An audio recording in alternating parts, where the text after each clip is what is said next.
Hello and welcome back to The Talk with Chef Michael. I'm your host, Chef Michael. You guys may know me from Instagram, MasterChef, or from my cookbook, but this podcast is really something different. This is where we dive in deep and talk about the food industry, keto, diet culture, all that kind of good stuff, but we get real about it. Every episode, I'm bringing you a new guest, an expert in the field, or someone who's a big part of this space. So today I got a very special guest for you, but before we get started, let me just first give you a little bit of information. So if you want to find out more about this episode or any of our other episodes, go to chefmichael.com/podcast. That's chef-michael.com/podcast. You can also help support this podcast and keep the cameras rolling by going to patreon.com/chefmichael. There you can sign up for just a few dollars a month and join me for some bonus content, some free gifts. Hang tight, there's some cool stuff coming, but join me for just a few dollars a month at patreon.com/chefmichael. Every episode I do my personal thoughts and reflections and kind of make a little bonus episode. So join me for that.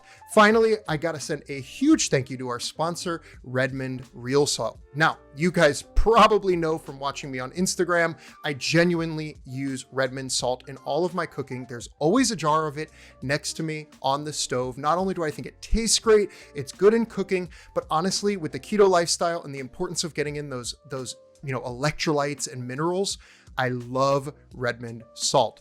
It's made from a dried up Jurassic seabed in Utah. It's mined, it's natural, and it's packed with over 65 trace elements. So it's really the healthiest salt you can use in my opinion, and it's just definitely a favorite of mine. Now, that being said, most grocery stores now have it, so you can just buy it when you go grocery shopping next time. But if you're interested or you can't find it at the grocery store, go to redmond.life.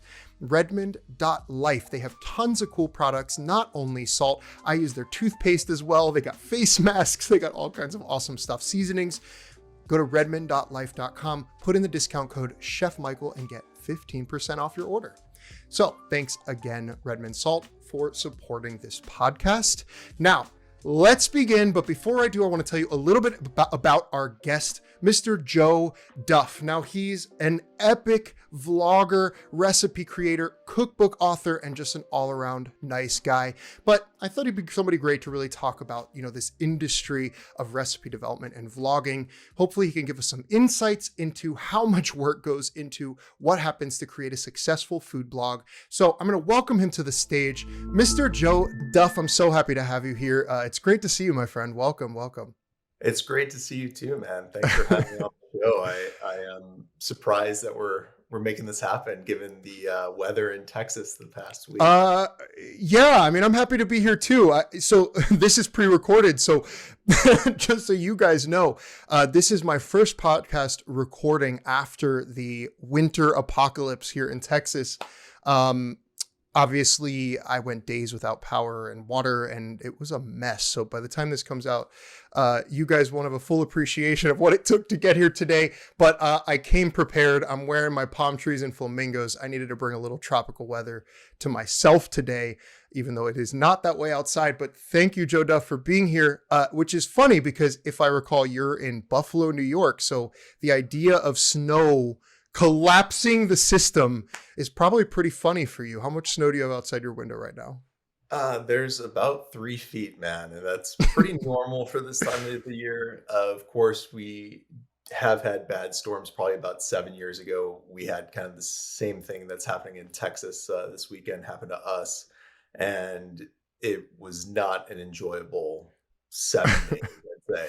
Everybody's got the generators out, but in Texas, I don't think a lot of people have generators. Nobody's ready for it, really. No, nobody was ready for it, which I think we've all learned a lot to be ready. And a lot of these electric companies obviously have to get winterization protocols and stuff. But there's medical facilities and hospitals that don't even have generators, which it sounds insane now. But just the whole industry, the whole culture, you get, a 30-degree day once a year. There's just no structure for this. So, it was kind of funny because, when I first started posting about the drama here a week ago, I was getting these kind of obnoxious messages in my DMs from people in, Chicago in the north or whatever it may be, kind of saying like, ha, this is us every day. Now, I just moved here a year ago from Pittsburgh, so I'm used to snow. But like you said, there's a major infrastructure lapse here, and they have to get their shit together because this is not going to fly. I saw that the prices on electricity too are like outrageous, and I don't really understand how that works, but I just saw it for natural gas, for instance. A week ago, natural gas was like $2.40 for Right. whatever metric they use for the gas. And now Right. it's like $200. Like it went up Right. 100%. Right. And No, it's wild. People are getting these like $6,000-$7,000 electric bills here in Texas because they have like you have this weird marketplace. It's like this free market electric thing. So when for instance, when I moved into my house, I had to pick from like pages of electric providers and I chose all wind energy. So I'm like green. My house is 100% wind energy. And sure, it costs a few pennies more per kilowatt or whatever, but a lot of people sign up for these discounted electric services, mm, but on a variable price. And so when demand went up, they went up like 2, 3, 4, 500%. And now people are going to like probably be fighting this in court because taking advantage of people in a crisis is not cool. yeah, I'm lucky because $1,000. I had bought a fixed price wind energy plan, but I could have gone variable. I mean, it's like this free market economy here for power. So, and the irony of like living in the state that is sort of the power center, like you think of Texas and oil and the fact that we ran out of electricity is sort of bizarre. Similar with gas, like it wasn't until maybe yesterday, the day before, you could actually get gas at a gas pump. Another thing they don't really talk about on the news, like the gas pumps ran out because people were sitting in their cars for heat and like Mhm. there's just no gas. I had a friend who was just like, look, like I don't have running water, but I can't get anywhere because I only have like 20 miles left on my gas tank and I need to save that for an emergency. So it's just wild. It's really wild stuff, but It- it's very Texas at the same time. I'm not a Texan, so I'm allowed to talk shit. yeah, yeah, you've got the outside perspective of Yeah, yeah, the yeah. weird things that happen in Texas. Were you born and raised in Pittsburgh? Have you lived there your whole life? No, I was born and raised in the DC area in Maryland, actually, just Oh, okay. north. And so I've been on the East Coast most of my life. I've been to New York. From Pittsburgh all the time. I would go to Buffalo because I love going to Niagara. And so going to Buffalo or driving through it and stuff was a common thing. So I'm used to that northern weather. Um, but I am a new Texan.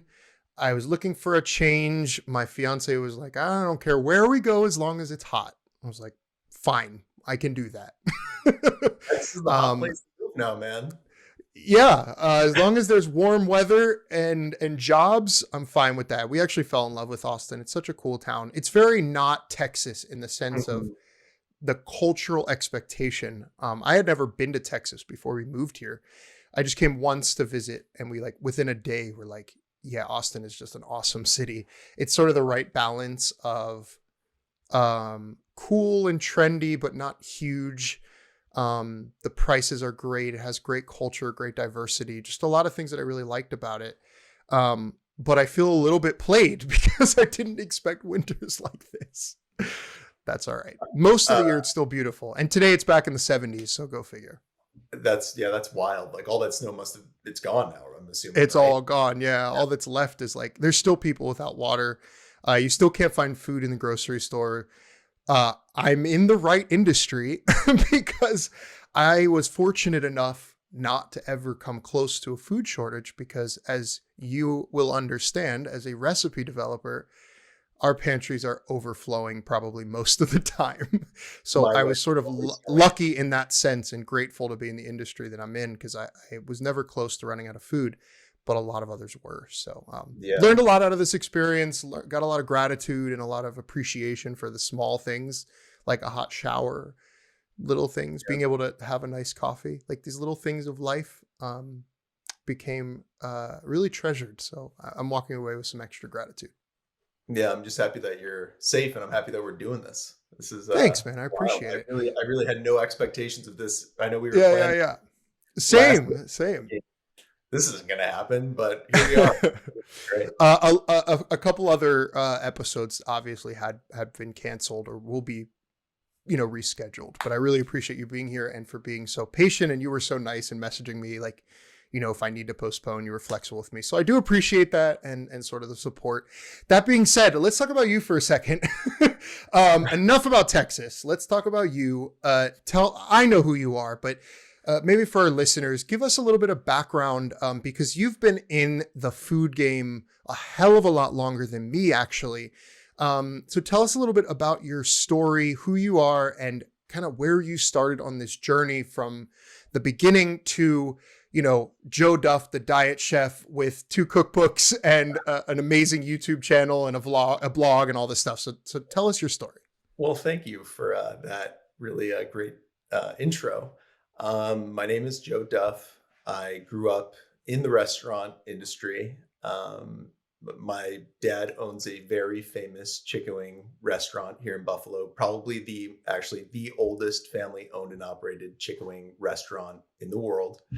My mom worked in the restaurant too. So my mom ran the front of the house. My dad ran the back of the house. My earliest childhood memory, and this is a true thing, is I would make sandwiches in my great aunt's kitchen with her bread and her lunch meat. And I'd sell the sandwiches to my great aunts and uncles because I'm Italian. So we had these big Italian get togethers. And I thought it was the coolest thing. I'd sell these sandwiches for $1. And I wanted to do that so much after that one episode that I'm pretty sure my mom told me that, like, you can't sell sandwiches to your aunts and uncles anymore, because that's like all I wanted to do when I'd go over there. So that's like my earliest memory. And I think that's really just because I grew up in the restaurant. I had exposure to just the business side of things too. And I was always fascinated with cooking and with business and just the restaurant in general. So that's kind of where everything started is there. And my first job is at the restaurant. I'm 7 years old. My dad gives me his pocket knife, trying to get me like out of his hair. He'd bring me to the restaurant sometimes in the summer or on the weekends.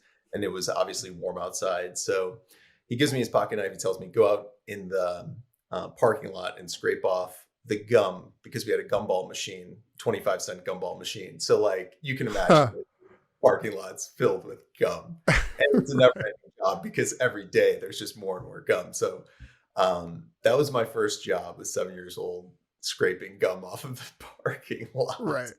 But he'd bring me a lot to the restaurant, and I basically grew up there.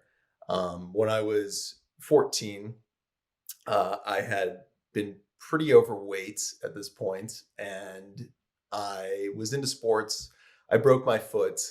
I realized that if I continued to eat how I was eating, I was going to be really big. Like I was kind of chunkier. I was heavier at the time, but not like real big. And I just knew that like this was going to be bad. I broke my foot the first day of summer. So I had all summer to just kind of be stuck at home, really.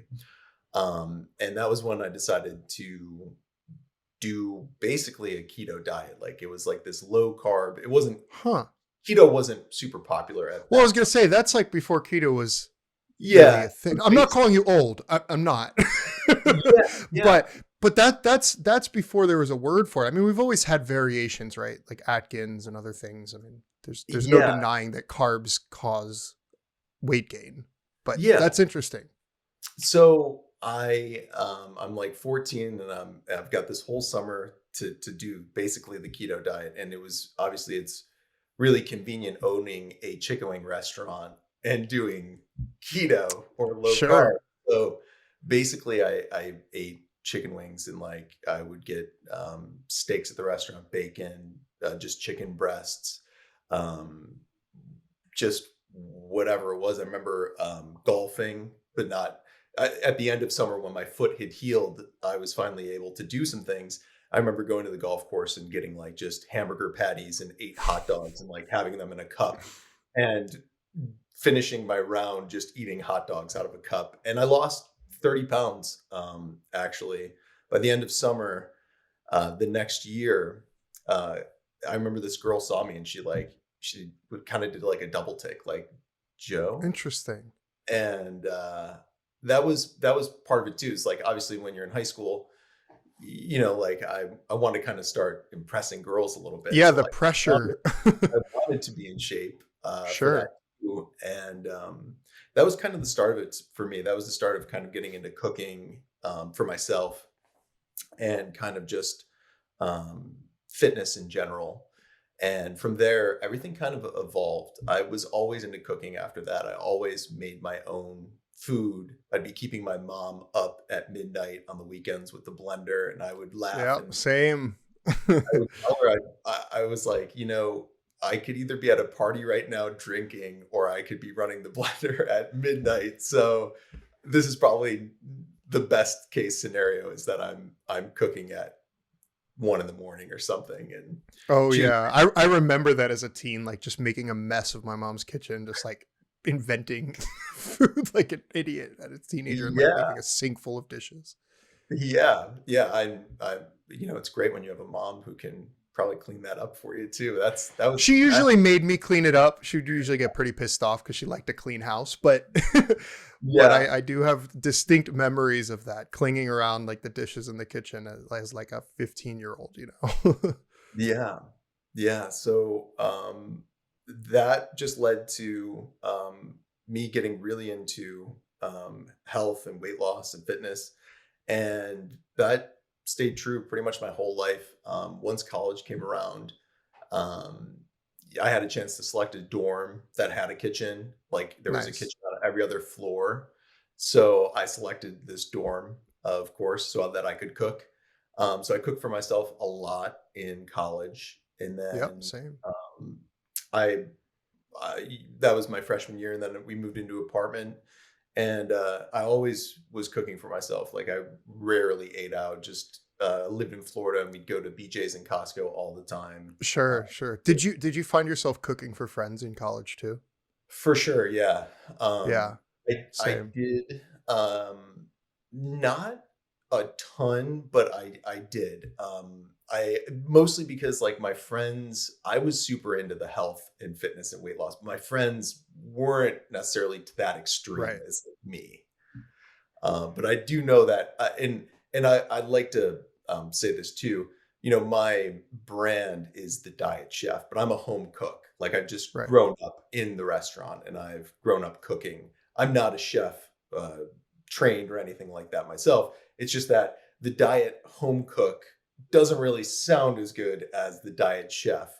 I don't want people to think like that I'm some kind of like professional chef, because that is something that obviously you are, and that Although distinction. you'd be surprised how few industry chefs actually went to culinary school and stuff. That's a whole other topic. But Yeah, yeah, if you're making money in food and you're working, you're a chef. If you believe you're a chef, there's a lot of ways to gain that skill, just like anything, right? I'm sure you didn't go to school for videography or whatever, but we have to learn, uh, and that's a good way to move it to another conversation in a few minutes too. Like kind of what I admire about you is your ability to wear so many different hats as a vlogger. But I don't want to cut you off because that's a whole other conversation. But yeah, no, yes, I'd love to get into that too, because I think that I've got a lot of value to give the audience in that respect. Um, absolutely. but just to kind of circle back, wrap things up really quick with how this all gets to where we're going, um, is so college kind of ended. I moved back home, worked at the restaurant for almost 10 years. And about 6 years into that, or 5 years into that, I realized I had injured my back, and I realized that I wanted to, I couldn't work out because of the back injury as much. I had a severely herniated L5S1 disc, and I was in tremendous Hmm. amount of back pain. So to kind of fill that void of not being able to work out as much, because it was a big hobby of mine, I started to do some cooking and filming it and putting it on YouTube because I thought it'd be fun. Um, I thought I had some really great recipes to share, obviously, from doing this for so many years. And that's when it started. It was 2014. And when I started it, I thought that I could make a living doing the YouTube cooking thing, I think I was naive to think that it would happen a lot faster than it did. Not that it was going to happen fast, Right. but it took 5 years before I was able to go like full time doing Right. it. To monetize enough to make a living. Yeah, enough to leave the restaurant. My dad is 82 and he works there every day. Yeah. He's And let not. me just say, your dad is a fucking character. I love when you bring your dad into your Instagram stories. He's epic. And the man, my God, like seeing him at 82 still on his feet, like carrying boxes and moving stuff. I mean, that guy is a rock star, man. He's awesome. He there's no job that is below him. Right. He Right. he does he does the worst jobs that you can do at the restaurant. Doesn't Yeah. complain about it at all. That's a very it's kind of an old school mentality that is sadly kind of dying out. I think young people are not as comfortable doing that kind of that hustle, that never ending hustle. And like a lot of people in the restaurant industry have that. Yeah, Um, but it's definitely really cool to see. I love when you bring your dad in your stories, even the silly stuff about like his movie reviews, and the yeah. guy's just a character. He is literally the best. He's a legend. Yeah. Yeah. And as much as I love him, being in the family business, I realized early on working in the restaurant that I was only going to have so much control and say and input with the decisions, and rightfully so, because it's literally his entire life he's invested. Right. He started working at the restaurant when he was 7, and that's like I was 7, he was 7. He was born in 1939. The restaurant opened in 1946. So Right. the day the restaurant opened is the day that he got his first job. And his Interesting. job was more serious than my job. Like it was a real family hustle to get that restaurant to be a success. And uh, I, I never wanted him to retire. I never wanted to uh, take over for him or anything like that. I just wanted him to naturally, figure out like if Sure. he was going to retire, I can lead the ship, but I do recognize that like his input is the end all be all, like whatever Sure. Yeah. thing Yeah. going. Well, And he's the soul of that restaurant, you know. for sure, like once he does pass away, that restaurant, like when I see it and I'm there, like I feel like I'll feel like it's him. Like I just Yeah, associate for him. sure.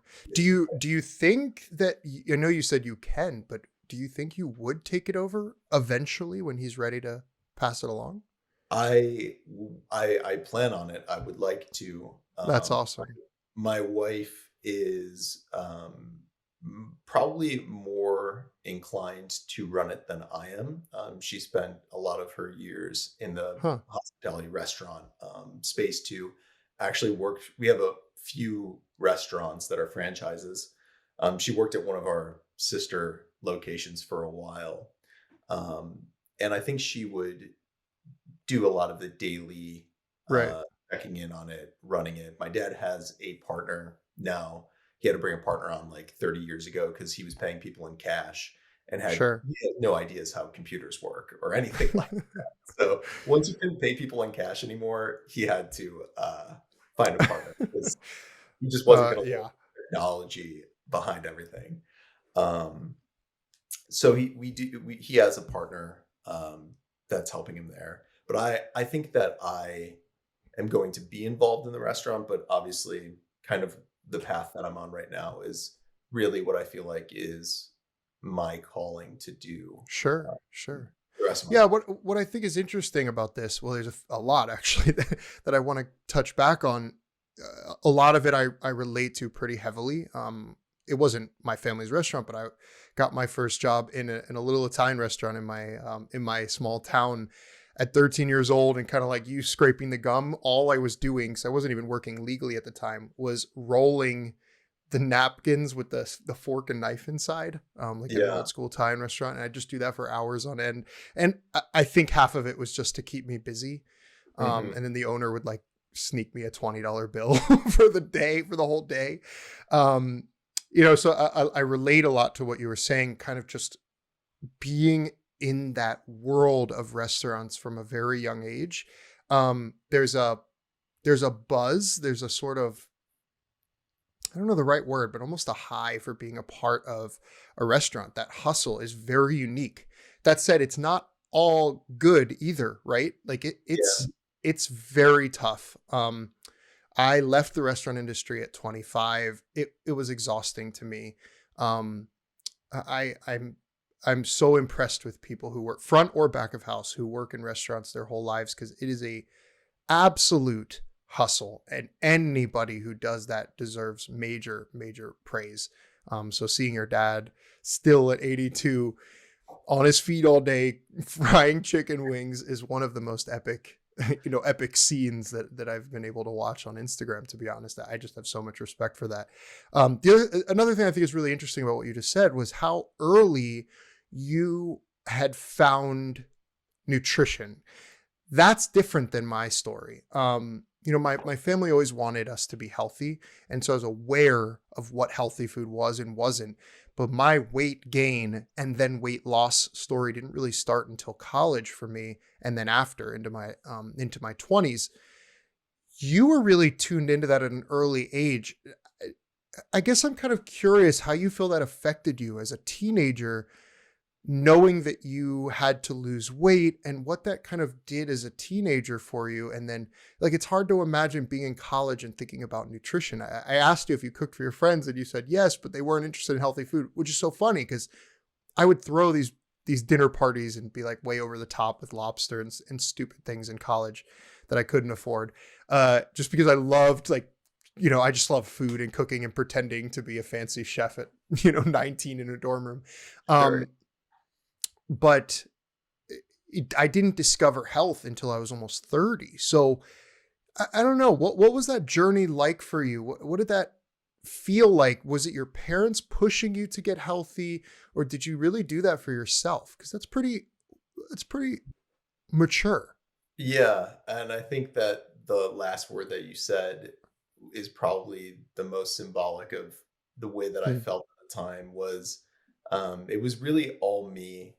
Like I said, I was really into sports and athletics, and I thought like, I was gonna get a scholarship for some kind of a sport. I played baseball, football, golf, Got uh, it. something I'd get a scholarship for, but I was not that much of an athlete to do that. And also, it's weird because as the years went on after 14, like those 4 years in high school, I ended up just getting more and more into fitness than the sports themselves. So Hmm.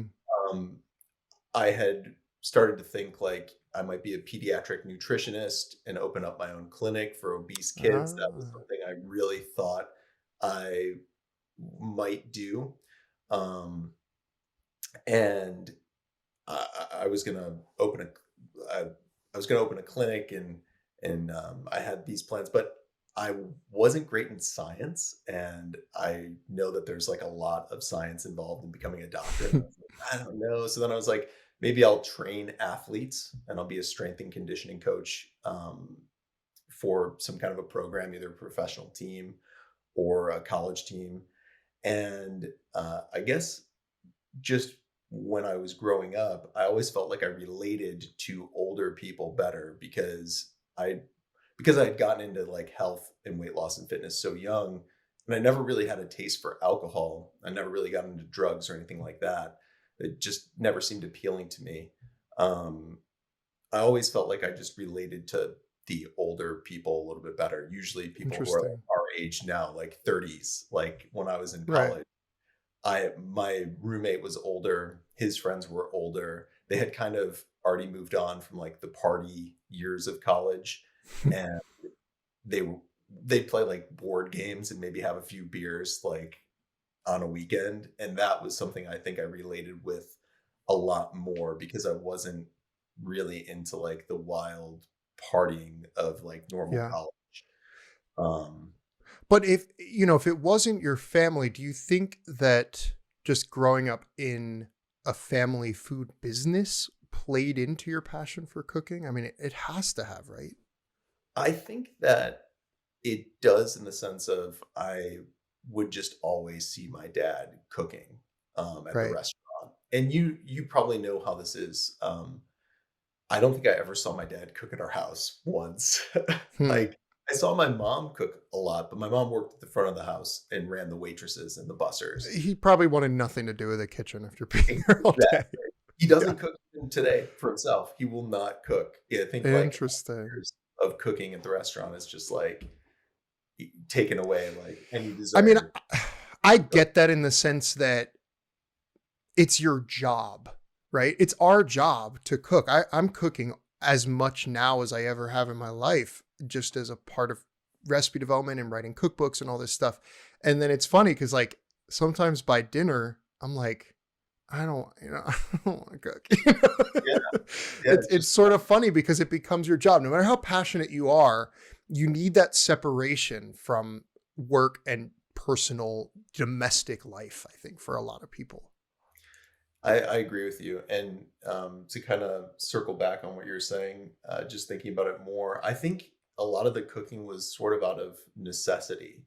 It was a lot Mm, of, I couldn't order like a low carb Chinese thing at the start of when I was doing low carb and keto when I was 14. Like, a lot of it was, how do I make this fit what I'm doing? right, Because I loved, right, I mean, I did do low carb and keto for about a year when I started, but I love just like trying a lot of different diets. Like, my story starts there, but it evolves over the years of trying like a lot of different things, having some success, not having a lot of success, to try just experimenting and seeing what was working for me over the years. Um, and throughout that whole process, just always finding something to cook that would fit whatever I was doing, whatever diet right. I was kind of following at the time. That's interesting. I'm kind of curious though, since I don't know how old you are, but I'd imagine we're talking 10, 15 years at least from experimenting with a low carb diet. I guess I'm curious what it's been like for you to kind of watch the keto diet evolve and turn into something that's now rather mainstream.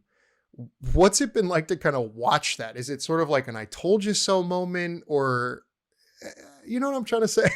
I think more so for me, it's, I'm excited to see people find it, and I think I see it as like kind of a stepping stone, because I think for a lot of people, I think a lot of people, it's a great motivator, it's a great teacher, it's a It's a great, tool.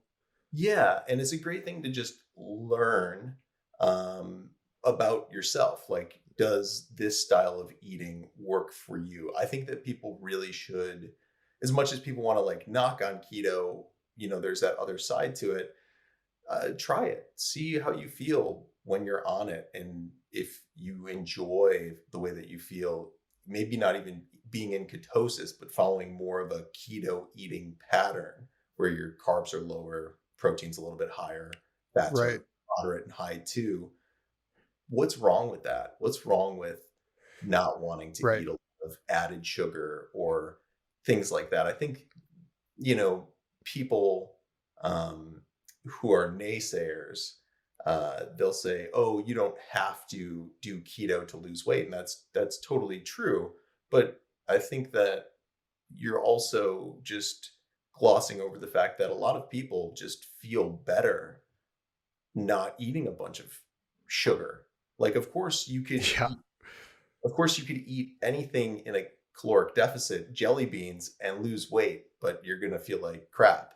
Right. So Right. I'm so glad you're saying that because I obviously agree completely. And I'm kind of laughing because I talk about this all the time. Like, uh, can anybody really say that all the sugar and wheat we're eating on a daily basis is working for us as, as a society? I don't think there's anything wrong with it. And like, I also say I'd rather somebody be keto once a week. It doesn't have to be this like all encompassing heavy life decision. I think people feel really overwhelmed with keto because it's such a dramatic shift from our thinking.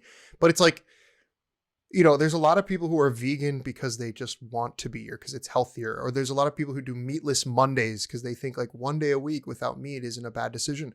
I don't know why we don't, like, people don't just have like a low carb day or whatever. If you're making a good decision once a week to cut out some of the sugars, you're going to feel whatever that percentage is, 15%, 12% better or whatever. So I love that you're saying that. And I totally agree. I just feel my best on keto having nothing to do with diet or weight loss per se. Yeah. Um, it's definitely a powerful tool, I think, for a lot of people. I also like what you said, because I was vegetarian for 8 years before I was keto, and it didn't work for me. I was vegetarian because I thought it was healthy. And it can be. And I was not one of these vegetarians just eating French fries the whole time. Like, I cooked really good food all the time, and it didn't work for me. It didn't work for my body type. It didn't work for my genetics, or whatever you want to say. It didn't work for me. And to your point, keto is not going to work for everybody either, which is why with this podcast and with, you know, all of the other things that I do on the internet, like, I don't ever really push keto or have an agenda around it. It has Yeah. just worked for me, and I genuinely love keto food. I just Mhm. think keto food is awesome. And so, like, that's why I share it. But it's like, I've been cooking a lot longer than I've been keto, and not everything I cook is keto. Not everything I eat is keto, right? Yeah. It's an awesome tool. That being said, you've watched this transition to keto being much more mainstream, and I liked your response. That it's nice to see people finally kind of picking up on this as it gets mainstream. Do you feel that it's losing some of its what's the word I'm looking for? Some of its value as we end up with packaged goods and an overwhelming amount of misinformation? Do you feel like there's something missing, a certain soul to it? Or do you feel like as it grows, as the available options off the shelf get broader for keto people, that it's a good thing? I'm just curious what your stance on that, because I talk about this a lot. I think that the influx of packaged goods for keto uh, is a double-edged sword, shall we say? Yeah, and I think that I probably agree with you. I think that people in the space or out of the space even realize the money that there is to be made in making packaged goods that are quote unquote keto. Right. And the more we make things convenient with keto, I think the there's the chance that people are lazy and think that just because that this says keto on the package that, like, oh, I'm going to lose weight because it just says Right. keto on the package, or I can eat all of this and overindulge. Like, a lot of that stuff that's already made is easy to overindulge in. It's obviously a good thing because, and I mean just these packaged goods, because it is convenient for people, so they don't have to make things from scratch, so they can stay on track with the diet maybe a little bit easier. But I think that a lot of beginners um, can just get caught up in just eating a lot of the packaged Yeah. stuff. You don't, I guess what I'm trying Right. to say, you don't really do a lot of the research behind eating keto. You're just eating Exactly. keto products and not Exactly. any other reason than it just says keto. And that's the problem, I think. I agree. I think the junk food is still junk food, right? I think what you do, which is really one of the reasons why I admire your work, is that you create delicious food out of regular whole ingredients, right? And I know it's not. This is the double-edged sword behind packaged treats in the keto space. Is it's really nice for people to have an accessible source to, stay keto. Let's just say, like, I'd rather somebody have a keto treat than a non-keto treat, right? To your point about education, I have a feeling that a lot of people are giving up on keto too soon, or it creates some of these misconceptions. And I've talked about this in a past episode where things like, oh, keto's expensive. Oh, keto doesn't work or whatever, like it's not expensive if you just cook at home. Ground beef and, and sauces and green vegetables are not expensive. Yeah. But if you're buying a ton of pre-made foods, it's going to be expensive. And as the ingredients like sweeteners and almond flour and those prices come down, hopefully the manufacturers bring down, because it's true. Health food, keto or not, all the kind of health food industry generally has a higher price. You walk into GNC or whatever to buy supplements or, protein bars or whatever. It comes at a higher price. But I think it sets a pretty risky precedent where, like you said, especially new people looking for solutions are leaning in to packaged goods, quick, convenient solutions, rather than really understanding the decision-making around food. And then the other piece of it is the emotional part where, and this is what I was asking you a little bit about, as a young age, for a lot of people to lose weight, you have to understand why. You have to kind of do the self-work and kind of build a healthy relationship with food. And eating keto treats once in a while because you're having a craving is fine. But I think it still fires some of those same emotional signals that, say, a regular donut or a regular cupcake would as well. Even though it doesn't have the sugar, it's still triggering that emotional response. And until we kind of get control over that, it's hard to actually work on yourself a little bit.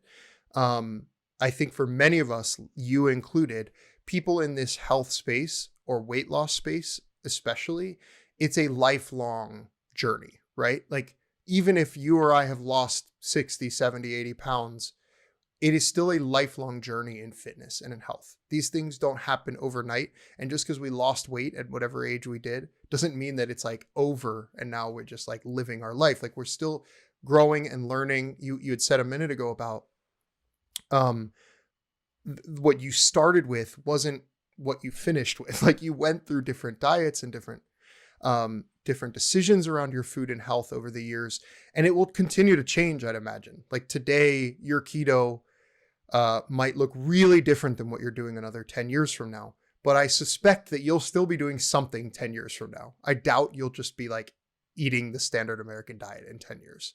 Yeah, absolutely not. I think to what you said is a really important point to just reemphasize, and that's just, weight loss in being on that journey. It is so much more than just the food, like the Yeah. mentality aspect of it, and figuring out why you might be overweight. Like a lot of people are overeating because they're stressed, they're bored, Mm-hmm. times they're depressed. I think there's like 4 or 5 reasons why you would go to food as Right. kind of a support, right? And no matter if you're keto or you're not, no matter what you're doing, that still can be an issue. So like getting sometimes down to the emotional, personal reasons um, is more important than just even figuring out how many calories you should be eating or how many Right. carbs you should be eating to be in ketosis. Like doing the self work, I think, is the most important aspect of all of that. Because if you don't get that right, or if you're not constantly trying to get that right and learn, um, then I think you're gonna have a really hard time seeing sustained success. Right. Right. No, and that's why I was kind of fascinated because I actually didn't know, and I've followed you for a long time, and I even before this podcast was like kind of reading your story and stuff, but I still didn't know that you were kind of on this health journey from such a young age, because a lot of people don't make the decision to start kind of loving themselves, and because that's what it is when you decide to eat right or go to the gym or make good decisions in your life outside of nutrition. That's a decision that you're making to say, like, I'm going to do something for myself. I'm going to take care of myself, maybe for the first time in my life. Um, and that's a decision that takes a lot of people many, many, many years to come to. Um, I would imagine there's a lot of teenagers who feel overweight or chubby or get made fun of in school. And maybe they want to lose weight for those reasons, kind of on a very surface level. But like you just said, kind of being able to dig deeper and say, this is not only why I want to lose weight, but this is why I think I've gained weight. This is why I eat the way I do. This is, and it's not all bad. I don't like demonizing food. You and I both put out recipes because we love food, because food is love. You've seen your family share your food with, at this point, wouldn't even know how many thousands of people over the years. Food is love. Like there's no joy greater than eating a meal with people, with your friends and family. And I think when we get into the demonization of food, it's a dangerous trap. But building a healthy relationship with food is very, very, very important. And I don't know, when you were talking, even at the start of the episode, I think you said you have Italian family or whatever, and like I have a Jewish family, and it's the same thing. Like there's always like sort of like Italian grandmas are like probably like Jewish grandmas were like, if you're too skinny, they're like, oh, you need to eat. If you're chubby, you need to eat. It's like you walk in the door and, oh, you're hungry. Let me make you something, right? That's love in our cultures and for most cultures around the world. And so kind of having that as a society, we're never going to be able to stop that, nor should we. I want to continue sharing my love through food, as I'm sure you do too. You put out beautiful recipes for people. But if we can help people make better decisions around it and kind of, find that right balance, I think we're doing our job. That being said, I'll pivot for a second because I want to touch back on something that you mentioned earlier. You said it took you about 5 years of most likely a lot of work, because I've only been doing this about 2.5 years in terms of like online recipe sharing. 5 years before you kind of monetized to a point where you had to or could give up your job, right? Now you've done something interesting that I've seen you do on your Instagram that I've never seen anyone else do. And you probably know where I'm going with this. So it's maybe a little controversial, or at least taboo in many ways, because it's not really culturally appropriate to share how much money we make in a lot of circles, in a lot of cultures. Yeah. But I really like what you did, because I think it brought light to a really important topic, which is how much work goes into what we do as content creators. And so I'm going to call you out for a second. Okay. So I think you've done it twice, or at least twice that I've seen, where you basically showed, here's what I made the first year on YouTube, right? Which was, if I recall, pennies. Maybe it was like $5 or something on year one. And then you were able to share that after 5-6 years, you've finally been able to crawl your way to a 6-figure growth, or a 6-figure income, which I think was a really fascinating and slightly controversial move to make. And I share on my account a lot of behind the scenes. I show how I've taken $20 wood from Home Depot and made a photo studio in my guest bedroom. I try to show people that it's not so pretty. And you do the same thing. So not only talking about money, but like I've seen how you take your beautiful photos in a windowsill. Yeah. No fancy setup, right? I've seen you with your tripod in your kitchen making your videos, no fancy set. And yet you have 6, 7, 800,000 total followers on all your platforms using a windowsill for your photos. Yeah. I think it's amazing. And I want to commend you for your transparency and for the vulnerability of kind of sharing like, yeah, I'm making money now, finally. But it was years of grinding to get there. I think it was really cool. So I don't know if you want to share a little bit about that, but it's a lot of work, right? You worked for 5 years before you made a livable salary. Yeah. And really, what a big catalyst for everything was with my recipes and everything was really keto, like low carb and keto. As you know, we've been emailing. My email is low calorie cooking. My whole premise of the cooking show started with just low calorie recipes.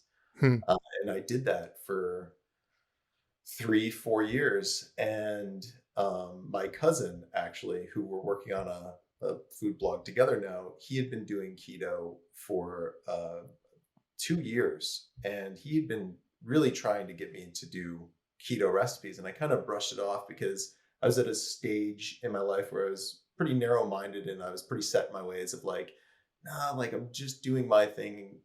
Even though I had over the years, like, been experimenting with diets, I kind of just got stuck in like one kind of a mindset. And so eventually I decided to pivot and I just started to make these low carb keto recipes. And over the time of doing that, obviously, I started to experiment with the diet too. Um, and just give me 1 second. I'm actually not plugged in, and I think my computer might die. No problem. Take your time. Um, okay, we are good. So, so uh, when I made that pivot and I started to make those recipes, I started to get more curious, I guess, about how the diet was working, um, and just experimenting again with how I would feel if I ate that way. And I enjoyed it. I thought it was actually a nice change from what I had been doing because what I've been doing at the time was really just kind of an if it fits your macros approach, which has now gotten very popular along with keto. And there's Right. kind of like some overlapping with the two, which I really think is good. Um, and what I mean by that is just kind of like sort of merging the two, whether you're doing keto or if it's your macros, it's everything's the same. Just the calorie deficit, like we mentioned earlier, is like the big thing when you're trying to lose weight. How those calories, how you get to that Right. number, it really doesn't matter. It just matters what makes you feel the best getting to that total. Right. So what I And realized there's no one size fits all anyway, so it's all kind of nonsense. Every body exactly. would thrive with a different structure. And so I'd kind of been like making my calories fit every day with like a pretty decent amount of like kind of junk food and kind of this switch to eating more low carb and keto just to experiment again was nice to realize that like, I actually like eating whole foods. I like eating a pretty low carb, moderate fat. I don't like to do super high fat in terms of like Right. keto, and moderate protein. That makes me feel the best. It makes me perform the best. And I had just had this ability, I guess, from over the years of making food and cooking and making things fit whatever I was doing that like I developed this really special talent to make desserts really taste great and fit a low carb keto lifestyle. When Yes. I And you're self-described. You have a insatiable sweet tooth. I I Yeah. love sweets like it's a problem. So to kind of get to what you were saying, so when I started doing these recipes, it was a huge dramatic shift from the response that I was getting from just doing the low calorie recipes. And I decided, okay, I'll just keep making these more and more and more. And it just was kind of a snowball effect of Sure. um, making recipes, putting the time in, figuring out really a big change that happened from like the first, I'm going to say 4 years to the last 2 or 3 years, somewhere in that time frame, was for the first 3.5, 4 years, I just made things that I thought was something I wanted to do. I was Yeah, creating that's for me. myself. That's the way I am. Yeah. And the problem, or I guess what I realized was the most powerful thing that you can do is create for what people want. What Right. do people want to eat? What are people searching for? And when I realized that, I just pretty much changed my whole strategy to I'm not going to cook for myself anymore. I'm going to cook for people. What And people want.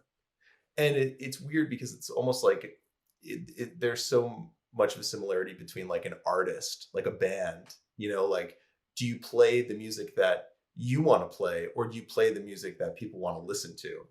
And that like you can have a lot of success if you play the music that people want to listen to. So I like to find a little bit of a balance of like Sure. what do the people want to listen to, but also what fulfills me when I'm creating these Right. things. Oh, Um, I get that completely. This idea of selfish content, and not saying that in a bad way. There's definitely two approaches to like, to food development or social media in general. When I love making high end food. I love it. I always have. And I started my account making like fancy keto food.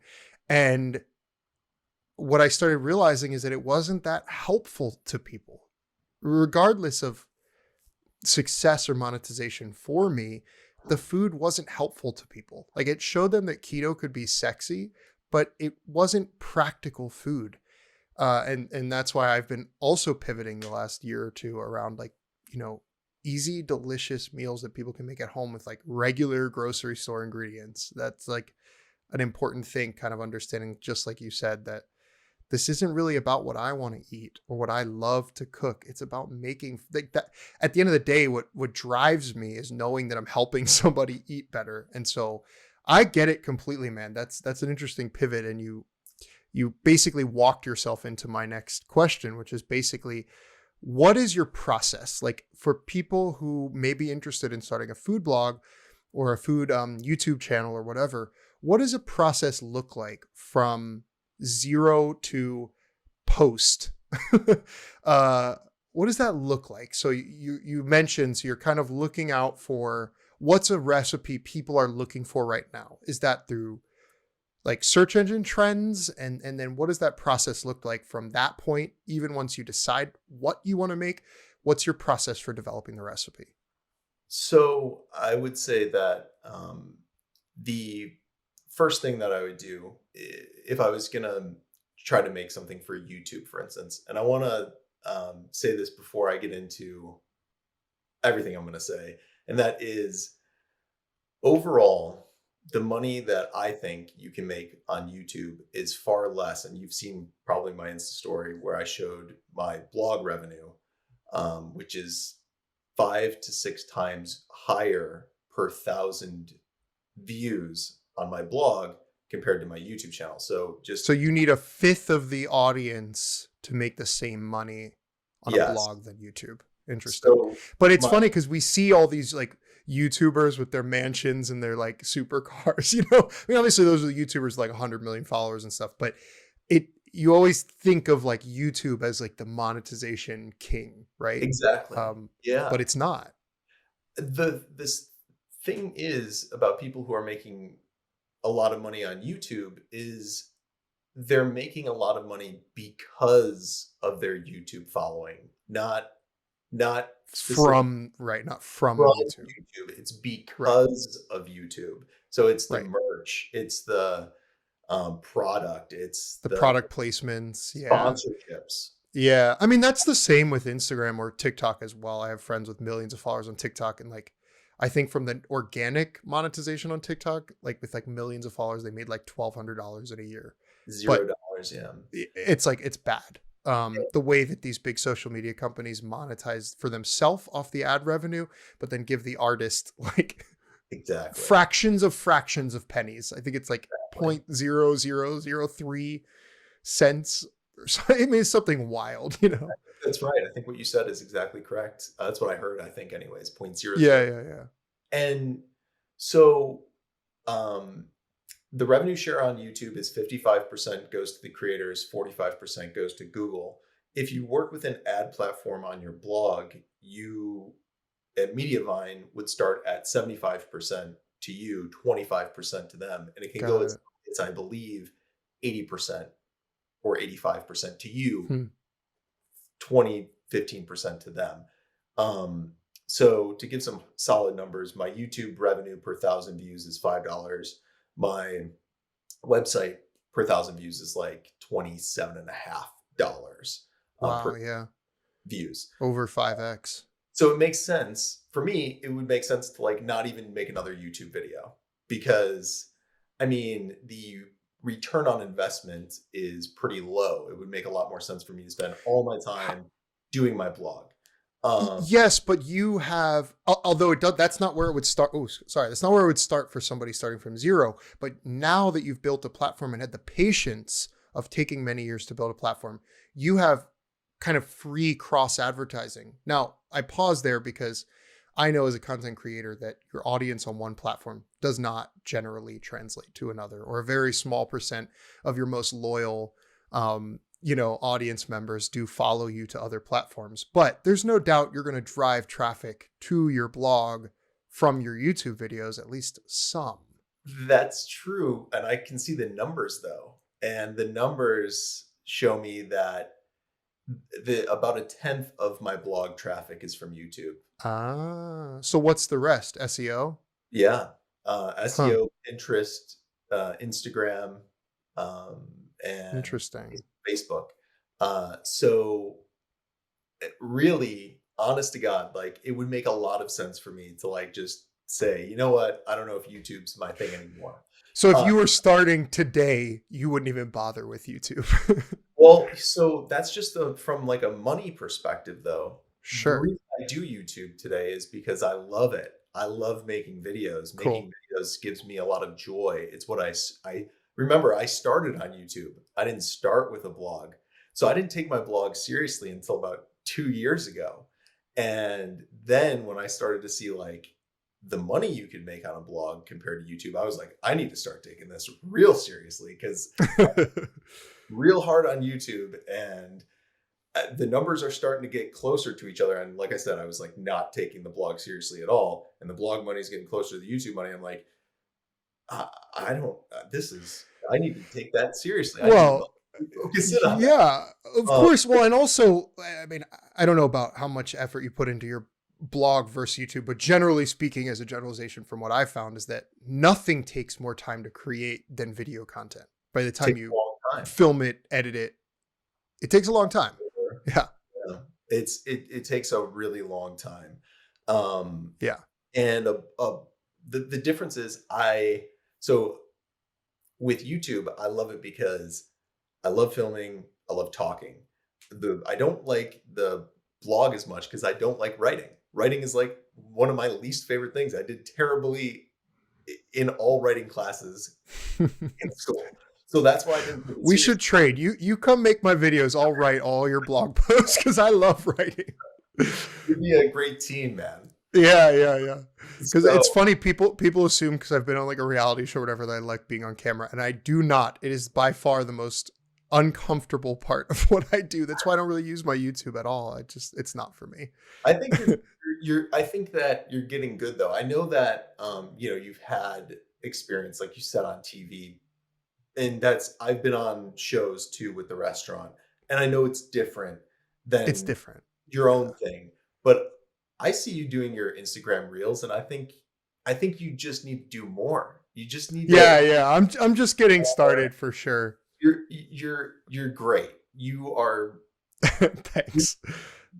You're really great. And I say that because like I know from my YouTube channel, it took me a long time Oh to yeah. get even like comfortable. Like I can tell you're Yeah. comfortable and you're having fun. And Well, and I'm sure, I haven't looked back and watched them, so I'm not insulting you, but I'm sure your first YouTube videos sucked. Like, right? Like, I mean, I'm just making a guess here, but that I'm not saying that about you as much as everybody, right? Like, yeah, it's you it's got part of the process. yes, it is. I'm sure your first ones didn't suck compared to, I'm sure there's people who've done worse, but part of getting into this space, I think, is, and this is definitely a tip for anyone kind of getting started or thinking about getting started, is like, you just have to execute. You just have to do it. The first videos are going to suck. The first recipes are going to suck. You just have to kind of do it. Yeah, It's never going to be fully comfortable until you've like done a bunch of them, but That's the greatest thing though, is I think people are like afraid to create something that's awful, but nobody's watching. You don't have an audience Right. yet. Like now is the time Right. to suck. Like now is the time because you're gonna That was the time to suck. you're And gonna also in today, this is we're going on a tangent, but in today's culture, TikTok is one thing that's really been cool about TikTok is that it broke this pattern of like everybody trying to be polished. Yep. I think I YouTube and Instagram was always about like production value and beautiful photography and all this stuff. And then TikTok comes along and it's like people does dancing in their underwear, like whatever, like nobody cares. Most stuff on TikTok is filmed on your phone. yep. It And broke that cycle a little bit. 100%. And to what you were saying before about like, you see, I just like I'm in my kitchen, you see I'm by my windowsill. The thing that matters is just delivering good content. And if you Yeah, can help somebody, if it's helpful, and especially with exactly. recipes, like if they taste it and they're like, oh my God, this was great. This was easy. This looked and tasted almost identical to what was shown. People are happy and That's right. people will share that. And it doesn't have to be like a photo shoot from a magazine. Right. Of course, I would love to, and I've seen your setup, and your photos are. I'm not even saying this because we're on the podcast together. I mean, your photos are better than mine professionally. They just are a bit. I don't know They, about that, they, but I appreciate it. I, they're just more professionally done, and for me to do a more professional shoot, it would take more time. And I'm already Right. so pulled in so many different directions that like when I Yeah. need to do something, like I need to just put it by that windowsill and make it look as best as I can. And Yeah. I just like my style, like just what I like to do is very minimalist photography. Like I just want Right. to show close photos because I know they look good in the grid of Instagram. And I'm not going to get too crazy with styling the photo. 100%. Um, No, like one of the last posts I did, the chocolate mousse, I just did it on my kitchen table with the light coming in and I was kind of channeling my Joe Duff because I was just like, you know what, afternoon light's coming in. I'm just gonna throw it on the table and see what happens. It was my first post in a while that wasn't done with my lighting setup, my artificial lighting. And honestly, I might have liked it more because it was more natural. I don't know. I think it was a good reminder for me and something that I definitely want to kind of say right now is that you don't need crazy equipment or a dedicated photo studio or a dedicated, you can make this work. A lot of people do. And you've been incredibly successful shooting um, really professional level photos on a windowsill. I know a lot of people who've done really well in vlogging and recipe development who still use their iPhones to shoot their photos. My camera, it's dedicated for what I do, but it was like $400. It's not like some $2,000 camera with $1,000 lens. And, like I bought my lighting was $100 on Amazon. I could add up for you the amount of money I've spent on photography, and it is still a fraction of what most of the pros spend. Um, and your and photos are great. though, and good enough, Yeah, good, exactly. good enough. There's a point, right? Yeah, There's a point where you have to weigh that out. And it also depends on people, your own financial, status in life. But, um, I think that there's an approachability to what you do and a bunch of other people that I really like online who show us that you can make a living, or even if money isn't the point, even if you just want to share for as a passion project, you don't need $1 million worth of equipment or a paid camera crew. That stuff helps, I'm sure, but you don't need it, yeah. um, and kind of I finding like what you said a second ago, I think is really important, about like you have too much to do to like deal with a whole other process just for the photography, right? And when I decided to start doing reels and TikTok only a month or two ago, for the fun of it, because I'm like, it's fun. I want to like just be myself a little bit more and not always be so polished. I do all my TikToks with my camera or with my iPhone on like a little $15 mount that I got off Amazon that like clicks onto my kitchen countertop and like no lighting. It's like a $15 setup with my iPhone. And I'll tell you, like, it has done amazing things for my social media just in that month, like growing 25 or something percent in like a month of my following, just from doing TikToks and reels that have gotten, a few 100,000 uh impressions across each platform, just in like 4 or 5 recipes. It's been really powerful for me to show myself more, which is a whole other discussion we can get into, because it's very exposed for people like us who do videos. You feel very exposed. And I think that, to what we were saying earlier about, if you're starting out, if you are not making videos because you think you need a fancy camera, I would say give that up immediately. Take out your iPhone and just start making videos. You can always archive them later if they're really that bad, right? Like, just get in front of the camera, because the more you do it, the more comfortable you're going to get. It's not easy talking. Like, I'm not even looking at you right now. I'm staring at a black camera lens, and talking to myself, basically. That is not something that came naturally for me. I just had to do it more and more. Hmm. And I agree with you 100%. A lot of the phones take 4K video. I actually Right. film a lot of B-roll on my iPhone for my YouTube channel.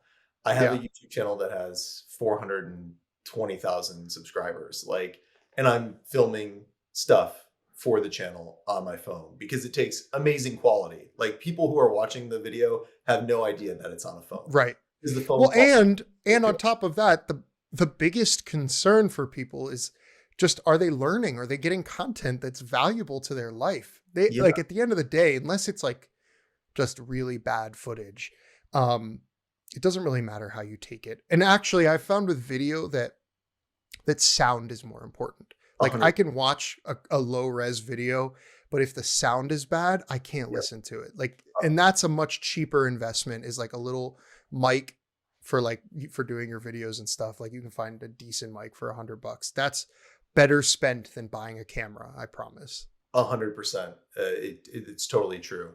People will watch 720p all day with Right. crisp audio. Right. If it's 4K and the audio is terrible, I'm out. Like, I don't want to It watch doesn't it. matter. Yeah, I'm out. Well, and also now, like, anybody under 30 is pretty much watching YouTube from this anyway. So like Exactly. 720 looks just fine on like 5 Yeah. inches of screen. It doesn't To get even really back to what matter. you're saying though about people growing their what they would do to like figure out what to make, because I want to give like Oh the yeah. We we went all over the place. good value, because I know that like we like briefly touched on it and then we never circled back to it, and I know maybe people are like, but what do I do? So what I do Right. is, I would, if I was doing like keto stuff, which I've done, this is a process that I've done, I would go into YouTube and I would type in the search bar keto and then the letter A. And after you search keto A, probably the first term you're going to see is Alfredo sauce. What did I just come out with? I just came out with an Alfredo Alfredo sauce. sauce. The reason being is because the thing that you find it fill in the blank for, is the thing that's probably searched the most with those terms. and So and you're not afraid because there's already 15 Alfredo recipes. That doesn't stop you, right? Well, so here's layer two of all of this. So after you go through and you make your notes of keto A, keto B, keto C, you go through the whole alphabet, you're going to see everything that's the top. Then I would go back and I do a full search of actually typing in keto Alfredo sauce. And then I'd use a Google extension. I'd use either TubeBuddy or I'd use vidIQ. I have both of them. I got them on Black Friday deals. They're like $6 a month, but you don't have to use the paid versions. The unpaid versions of these extensions are really great, and will give you a good sense of what you should make anyways. And to be honest with you, when I was really like hitting home run after home run of recipes that on YouTube got now 1 million views or hundreds and hundreds of thousands of views, I didn't have the paid version of these extensions, but they pretty much gave me a really good blueprint on what I should make. So when you use these extensions, what ends up happening, just like a lot of SEO um, uh, tech, I'm just going to say, um, you'll see a score from 0 to 100. And basically the score is showing you the competition and search volume in terms of like, is there high competition and low search volume, And or is there right, high low they have competition? that with hashtag plugins as well, like hashtag software you can buy membership to. And same Yeah. thing, it's like 2 bars. Wow. I didn't even know that. Yeah, I didn't know they did it for searches. I've only seen it. I tried it once, like a 1 week trial, and it does the same thing. It shows you which hashtags. You can just put in like keto, and it'll show you anything hashtag keto recipes, hashtag keto, lifestyle, whatever, and it'll show you like the Uh, exact same 2 metrics. wow. And so you can find the highest volume hashtag with the lowest. You know what I'm trying to say. Yeah, I know, like, probably, like, the most likes to the To the lowest lowest competition. likes is probably what it is. Right, with the lowest competition, exactly. So, what you realize is, like, whatever search engine, info you're trying to get, usually those are the 2 metrics that everybody lives and dies by. So, when you use these extensions, you'll see, at least on one of them, a score from 0 to 100, 100 being, like, super low competition, super high volume. You can also just see like on its own, like the search volume. And I don't know if you can see the competition, but you can see just search volume numbers on this thing. And if the meter is 100, you're like, I should make that recipe because there's a lot of search. Nobody's made anything for it. If the meter is 0, you're like, I don't want to waste my time on making that because there's probably a low return to it. So after you go Right. through A to Z, you then like have these scores that you can say, oh, this is 75, this is 80, this is 20. So that 21, maybe I'll do, but I'm going to do it a year from now. I'm going to get the low hanging fruit first, and that's what I'm going to make. Or Right. Especially if there's a seasonality to it or a holiday relevance or whatever. and that can play into it too. What I will say is I've found that the best performing things you're going to make are probably not seasonal. Um, Right. unless you have like a pretty decent following that can like share that recipe with a lot of people, because to what we're talking about right now is very powerful in terms of getting your videos to rank in search on YouTube, but otherwise it might not have like the pizzazz to get other views, where like if you make something seasonal, Right. get those other views from shares and from people being like, I made this pumpkin spice latte, it was amazing. You get a lot of views. Right.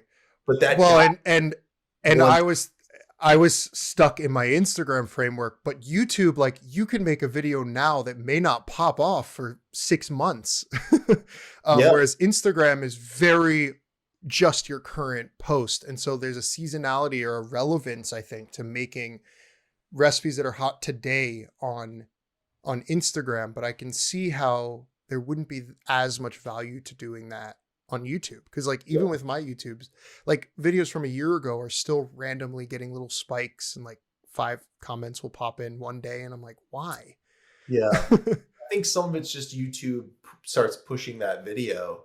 And I think what I've noticed is YouTube starting to push videos that make more sense in the seasons. So these seasonality recipes, they're great in terms of if you make a pumpkin spice latte. Right. I did a lot of views this fall with the pumpkin spice latte. I'm pretty much like I'm not getting any views right now on it because nobody's Of searching for it. course.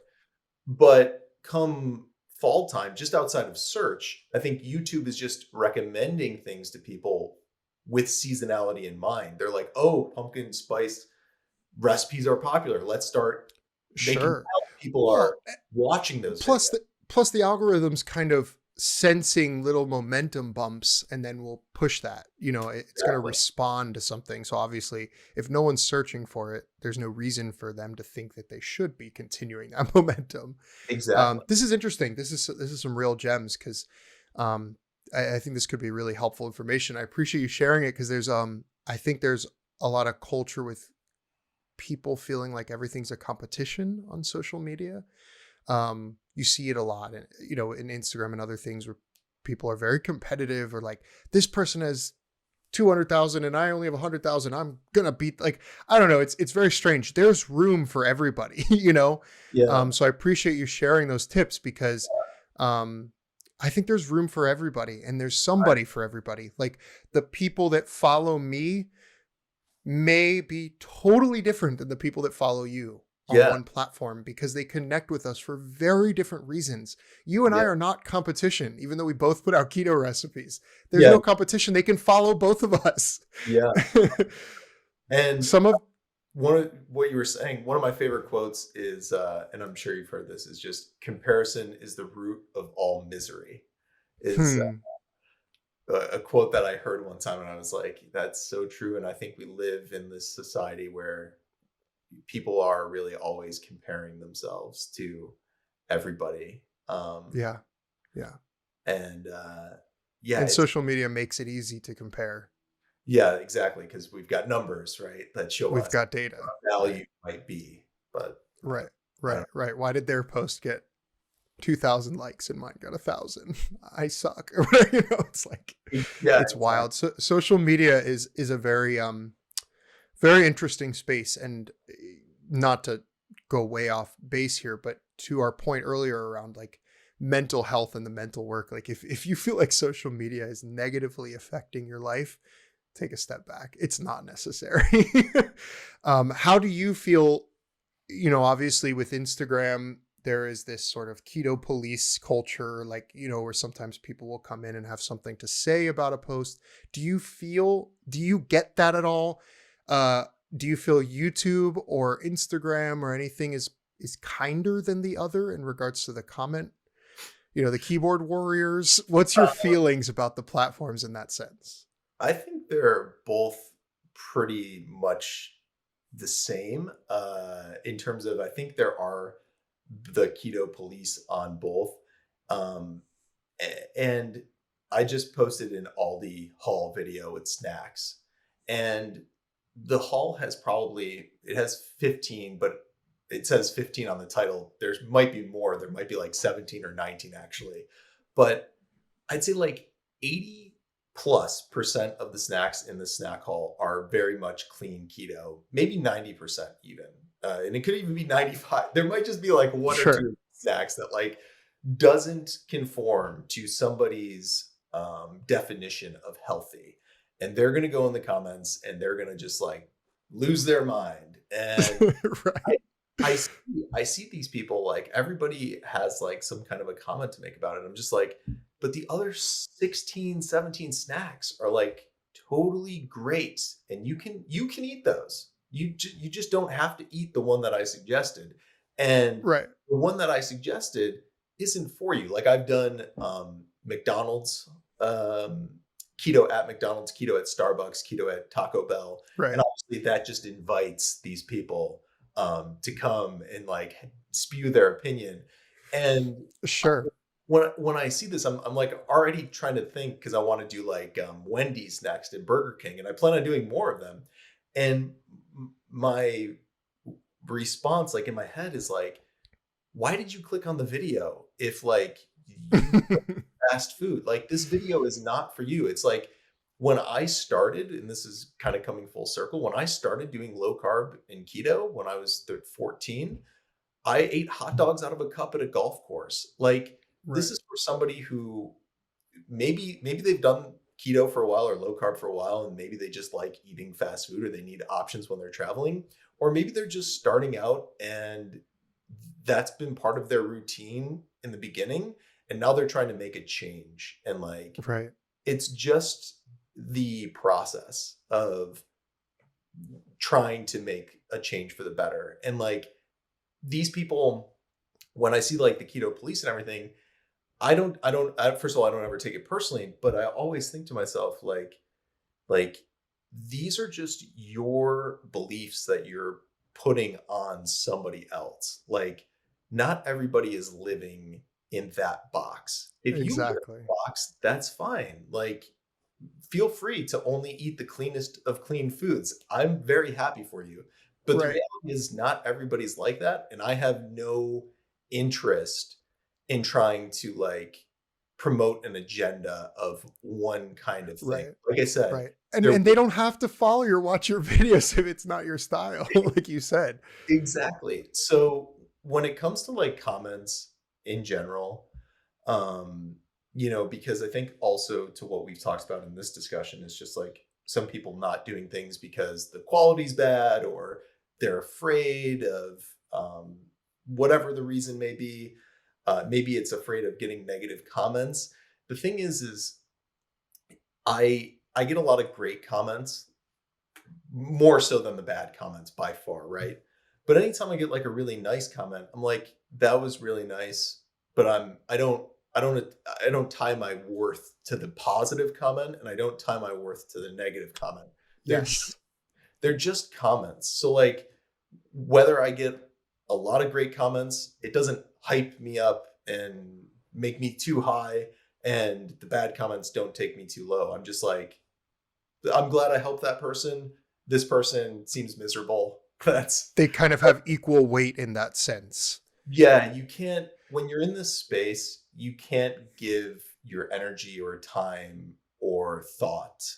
It's a waste of all of it to either of them because like we said like even if you do that with the good, um you will end up doing it with the bad too. So you Yeah, man, I'm smiling both inside and out because it is so true, and I think that applies to other metrics as well. I used to get so worked up about how many likes I got, good and bad, right? Like a good post, I was so happy. Bad post, I was so frustrated. What did I do wrong? What's wrong with the algorithm today? And all of a sudden, there was like a day where it clicked, and I was like, who gives a shit? yeah, Let me look at the whole of what I do and what I share with people and forget about any of it. It's the same thing with the comments, good and bad. Putting too much weight on viewer numbers, likes or dislikes is really a trap that's been designed, right? That's by design. That's not an accident. They want us addicted. They want us to come back if our post does well and post again. They want us to come back if our post does shit so that we do it again. It's definitely by design, and I'm really glad you brought that point to life. I know a lot of people, a lot of chefs, a lot of great talented people who don't post or are afraid to post because they're like, well, what if I only get 50 likes and my friends see that I only get 50 likes or whatever. It's like it is vulnerable to be public. When I started my Instagram account, a lot of people don't know this, but it was called Keto Homemade. It had nothing about me at all. There was never a single picture of me. I think for almost a full year, my first year on Instagram, people didn't even know who I was. It mhm, wasn't until the show that I changed my name to Chef Michael by basically being pushed by the PR department at MasterChef, who was like, dude, you got to start like using your social media. And I had built up like, I don't know, 8 or 10,000 followers anonymously as Keto Homemade just because I was making good food for people. mhm. Um, wasn't about me at all. And to be honest, I still try not to make it about me because of exactly what you're saying. I think it's a trap. I think focusing on making good content is really, really valuable as a number one. That being said, I have definitely found that creators who put their face out there, put themselves out there, literally and figuratively behind the lens, will tend to do better because people want to connect. Like Mm, you're somebody that people want to connect with. Like we 100%. were saying earlier, the people who may like you, they're probably following you, yes, for your food, but most likely they're following you for you Yeah. to I some extent. I think that when you get to a certain level, it starts to change a little bit. I've Mm, noticed myself if like I think it takes some time, but eventually people form a relationship with you. They don't just form a relationship with the recipes that you're making. Initially, right. it's what does this do for me? Like, it's Sure. very much what do I get from this in terms of like the audience? They're thinking, how is this going to help me? What is this going to do for me? Right. And it's not so much about that relationship, but that relationship grows as they make your recipe, they like it. They come back for another one, they make another one, they like it. Oh, well, now I'm starting to get more invested in Chef Michael or Right. meat, and I want to know more about this person. Like, who are they? Like, what do they do? What do they believe in? What do they enjoy doing? What is their life like? We're all fascinated, I think, eventually by the people we follow, like more so Sure. an Well, initial. but you want the people that we follow as consumers, or the other direction as well. It's like I almost feel like I know them to a certain extent, right? Like I feel like I don't, I've never met you in real life, but I've followed you for a long time. I feel like I kind of know you. Like I know your little workout area that you built in your garage. Or whatever. It's funny, like the stories on Instagram of mine that get the most responses have nothing to do with food. It's Mhm. like the drama of my Nespresso machine breaking. It's like people are so invested in our lives, and it's Yeah. amazing. And I think what I want to bring up about you is that you talked about from a search engine optimization, from a kind of inception of what recipe you're going to make, kind of some steps for how to do that, how to figure out what people are looking for, what's trending. But there's a sort of je ne sais quoi to like what makes you successful, in my opinion. And that is that while you're seeking out in a very kind of methodical way what recipe you want to make, you're also really good at just being you and feeling authentic. There are a lot of influencers, because I hate that word. There's a lot of influencers who I think get so caught up in trying to be something instead of just being themselves. And I think you're real, at least to me, you really feel like yourself. And I really like that about you. I think you were doing a series maybe a year ago that I still remember of you like showing your daily runs and things that I'm not getting anything particularly out of it, but I was invested in like watching you succeed. And things like that, like just feeling like we're getting to know somebody and you bringing us into your world, you showing us and that's why I was saying earlier, it's a little taboo to talk about money or to talk about or to see the behind the scenes for some content creators who just want you to see the polish.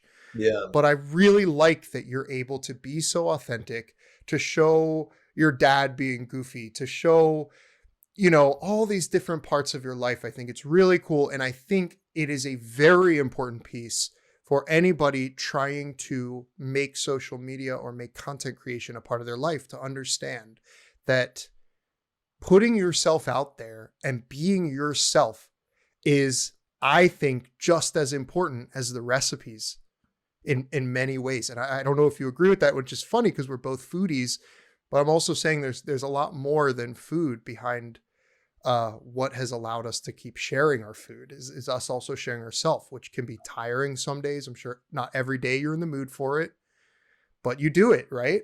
I agree with you. And to what you said before, I think also if you don't feel like you are ready to include yourself, kind of like you said, that you took a whole year or more before you started. And even now, like it's been an evolution. You're starting to become even more of a face Sure. of food, It will right? always be because I'm actually a crazy introvert. I am not into this like video stuff. And here I am like on YouTube right now talking to you. But yeah, I myself, um, I myself uh, didn't tell any of my friends or family that I was doing this same. YouTube channel for a long time. When I was making all these Instagram posts for probably almost a year, it was at least 6 months. Same. I like share it with Facebook. Like, did I make a YouTube Facebook share where I was like, look at what I'm doing? I always felt like I hadn't gotten to a point where I was like proud of my work. And that's okay if you don't feel like that. The thing that is important is that you just keep creating to become proud of Keep your work. going. Don't like Yeah. share that like super quick because I know that like I'm at a point where I'm proud of it and I know that like I know that it's good. Um But being proud of your work is not easy. no, I'm and I'm still my biggest critic, right? I'm sure you're the same way. Like I'm sure you always feel like your video could be, I used to take like 20 takes. And like now with those TikToks that I'm doing, like, I'm just like, whatever I get. Like, I don't, but that takes a certain amount of confidence to get to that point. Sure. And if it takes you a year before you're willing to put like your face behind it, that's fine. Like don't feel like you're not a success because you're not putting yourself into everything right away. Everybody's different. Like some people will put themselves in it from the get-go. And that's amazing. I think I'm kind of a mix between an introvert and extrovert. Sometimes I'm super outgoing and I'm ready to be in front of the camera. And then sometimes I'm like, I don't want to make anything with me really involved in it. I'm just like not Right. feeling it that day. And it's just something that takes time to like understand even that about yourself. So Yeah. if Yeah. you're an It's very vulnerable. and you're not putting your face to it right away, I think that it's just over time you may become more comfortable with that. And a lot of it is just doing it, like you were saying, like getting in front of the camera, being a little silly, whatever The happens. repetitions. Well, it's like anything too. Like the first time you show up to the gym is going to be really different than if you've been lifting weights for a year or two, right? Like it's practice. It's a work in progress. Like you said, like I'm still doing it. You're probably still doing it. What your videos look like now may really change, but I appreciate that you're willing to kind of share that vulnerability and share all these tips with people. Because I think it's important for people to see. They see someone like you who's done well, who's built up, 6-7 figure followings. And what they don't see is the journey. And that's why I wanted you to come on this podcast. That's why I love that you share is that this didn't happen overnight. This was a 5, 6, 7, 14, 20-year journey for you in many ways that has gotten you to today. And to me, that inspires me, and I'm sure many others, because it's not easy to do what we do, to be self-employed, to be kind of riding or dying by the success of our content. That's a lot of pressure. It's a lot of social pressure to like be invested in the communities that we've built and to share ourselves with people every day. Having to learn so many different trades. It's not enough that you or I are good cooks. We also have to be videographers, photographers, editors, writers, social media managers. The list goes on and on, right? That's not easy to do. No. And It's I think there's a cartoonist, it's Scott Adams, right? He's the Dilbert guy. Do you know? yeah. So to what you're saying, it's like you don't have to be the best photographer. You don't have to be the best videographer, the best recipe creator, the best business person. I know for myself that I'm not the best at any of those things, but I have just a combination of being pretty good at several of those things, and I've done them for Right. a long time. That success has followed that. So you don't have to necessarily be the best in one thing. If you have like a combination of things that you're fairly good at, it can be a really powerful thing. Yeah. Yeah, I agree. And there's also times where it's okay to ask for help. I had somebody reach out to me and say, like, I really want to make this ebook. I have 75 recipes done. I want to give it away for free. This isn't a money thing. I just really want to share and make an ebook, but I have no idea how to use Photoshop or whatever. I don't know what to do. And I'm like, go to Fiverr and hire somebody for $75 or whatever to like come up with a graphic design template for your book. Like it's okay sometimes to say, this is not my expertise. There are times when it's okay to ask for help. There are also other times where you can go to YouTube University, right? I learned photography between my dad and watching YouTube videos, like from people like The Bite Shot, or Food Photography School, I think is another one.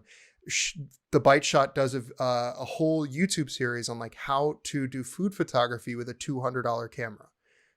There are so many free resources out there for people who want to dive into this industry. And if you feel like you can learn something and dive into it yourself, great. It's also okay to kind of put a little bit of money into a passion of yours and hire for small parts of your job, and you just got to get to the finish line, I guess is the point I'm trying to make. You got to do what you have to do to get to the finish line, because it is not easy, but that also shouldn't stop you. And like, I know that there's people who see your ability to be on multiple platforms and to create videos and written content and photos, and it feels really, really overwhelming. And it is, if you think about it as one giant ball of content, right? But it's not. It's a lot of little pieces that you put together, right? And I'm sure one recipe for you, that's why I was asking we've sort of gone off the rails, but I was sort of asking you, from zero to posting it online, that process is going to have a bunch of steps along the way. And I'm sure it doesn't happen in 1 hour, it probably takes you multiple days sometimes.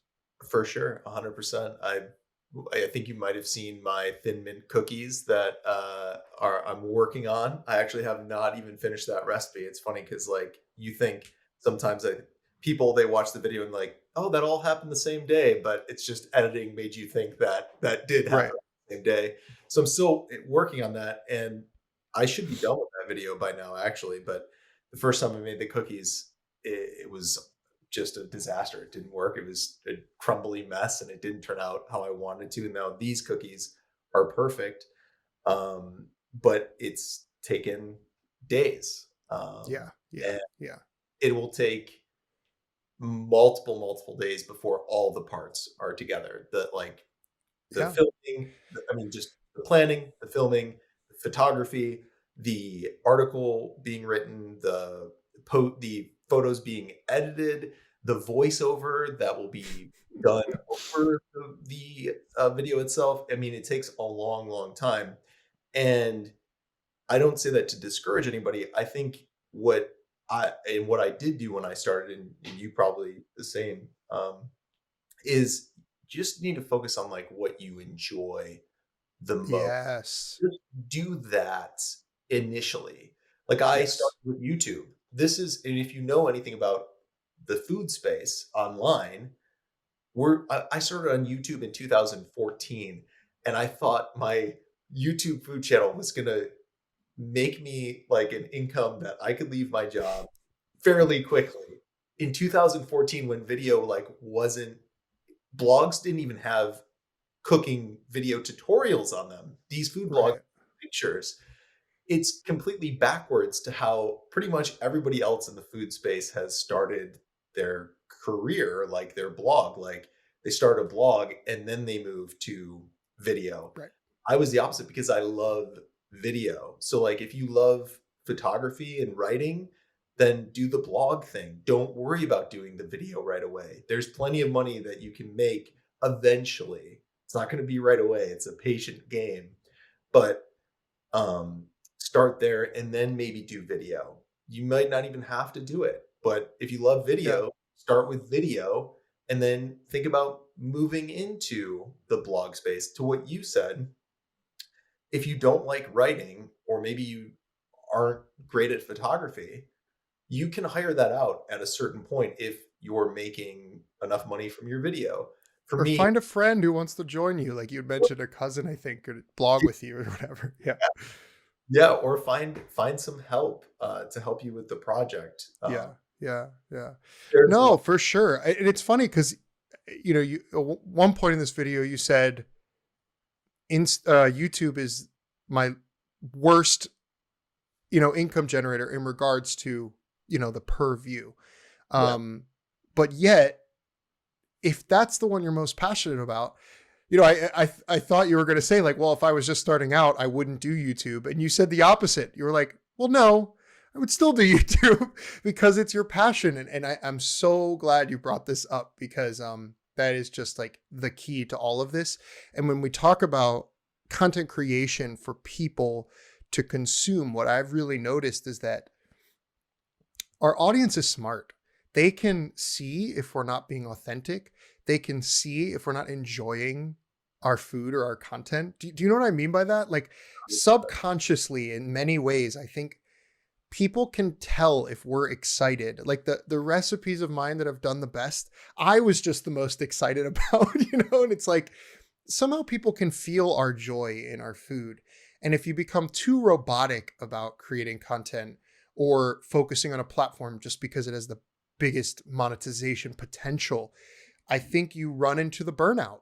You run into a state where you quit basically because you're not doing what you love just for the sake of money. We all know from like careers that like if money is your single driving factor, it's not likely to go well.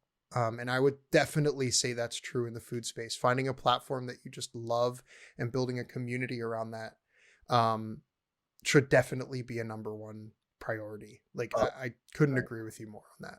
I think that you have to have the anticipation that you're gonna maybe never make any money from it, but especially like if you're a creative, I would say like have the anticipation of like your first year to 2 years where Probably you two. won't make really any money.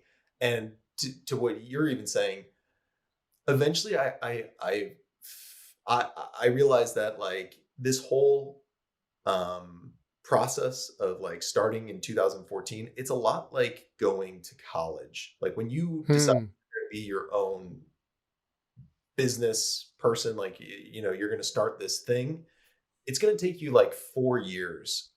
Plan on it taking you like 4 years before you feel like you figured out a majority of the maybe 80% of the stuff that you need to know. Because it took me 5 years before I felt that way. And I feel like it Yeah. was like a college education of like learning a lot of different things and really sharpening all of those different skills.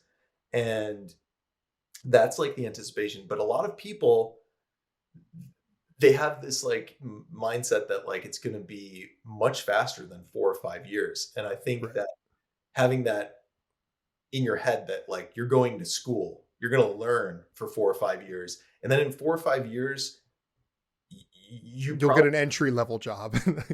good a pretty good idea of like how to make a living from what you're doing, and maybe Right. it'll happen faster. And if it doesn't at that point, I think that you really need to think about making a pivot to like where could I go with what I'm doing that like there is the potential to make the money Right. that I need Right. to make to like support my family or whatever it is. Right. No, it's so true. I think about it in a different framework. But the same idea, right? Like I see everything we've done as like a startup, as like an entrepreneurial startup where nobody starts a business with the intention of making money on year one, sometimes year two. Tech companies may not be profitable for several years. You're just so busy. And much like entrepreneurship, like you're forced to wear many different hats because you can't hire out right away. Um, if you monetize 5 years in, like you could probably get to a point where you hire a camera crew and go to the next level up and level up and level up, just like you would with a business. Like you start with one food truck and then you open one restaurant and then it's a chain of three. And then like there's a way to level up and scale, but it does not happen as quickly as anybody wants. And so I love your analogy of college. I think about it just like like I started a real estate business when I left the restaurants at 25, and I didn't start making the money I wanted until I was almost 30. Like it took 3 years or so to really start being profitable. And then I was scaling up. Then I was hiring employees. But the first couple of years, like I'm sitting there tearing down walls and like, it's a grind. But you loved Um, it, right? I'm sorry. You loved it, right? Oh, I loved every minute of it. In fact, like I was happier at the beginning not making money than I was at year 5 making six figures. It's sort of like for me, the hustle and the challenge of it is like that's for me what I thrive in. Like I thrive in that Yeah. fight. And so, I think understanding that going into it, and again, this isn't to discourage anybody. In fact, we're making this episode to help people do it, because it's the greatest feeling in the world to like claw your way at something and then actually see your baby come to life. 100. But I went a long time with no idea what I was doing with my food, MasterChef picked up on my Instagram account, which got me in front of Gordon Ramsay's chef, which then after being on TV, I had no idea what my next step was. I literally threw away the real estate business that I'd built all those years from the ground up and Wow. threw it away to be a food blogger with no idea how I was going to make money. But I knew it was my passion. I just knew that this was like in my heart, that this is what I wanted to do. And I just said, I'll figure out the rest. I sold my house and picked up and moved to Texas into a rental with no job and no plan. And a month after I got here, I got an email from a publisher with a cookbook deal out of the blue. Now, am I saying that's going to happen to everybody? Of course not. But I took a leap of faith. I gave it a shot. I put myself out there. I showed up in New York City on my dime to cook for a MasterChef producer. Like I took a lot of vulnerable steps. And Kai, I was laughing when you were saying how you didn't tell your friends or family about your social media for a while. I did the same thing with Instagram. I did the same thing with MasterChef. I went through like 6 months of auditions before I even told my family any of it, because I was like, well, I don't want anybody to know if I fail. And so it wasn't until I was almost in the last round and getting flown out to LA that I told my parents, because I was like, man, like I don't want to publicly fail. I don't want it feels very scary, all of it.